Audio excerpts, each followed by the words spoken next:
सोलापूर महानगरपालिकेतील प्रभाग क्रमांक 8 मधील गेल्या 1.5 तासांपासून मशीनच बंद पडल्याचा आरोप करण्यात येतोय।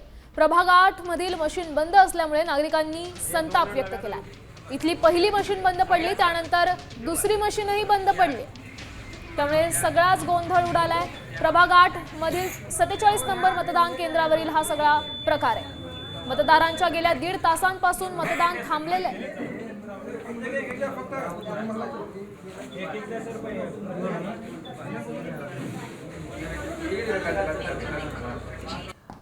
आम्ही इथं थांबले 1.5 तास झाले। 1.5 तास झाले इथे मशीन बंद आहे। पूर्ण इथं लोक तसंच थांबलेले आहेत आणि आम्ही इथं थांबलेले आहेत। आम्हाला दीड तास वाढून भेटावं। इथं पूर्ण मशीन बंद आहे। इथं पूर्ण मशीन बंद आहे। 1.5 तास झालाय आम्ही इथंच थांबलेले आहेत। लेडीज आहेत, जेंट्स आहेत, पूर्ण मशीन बंद आहे। पूर्ण मशीन बंद आहे। 1.5 तास झाला, आता 1.5 तास वाढून मिळावं।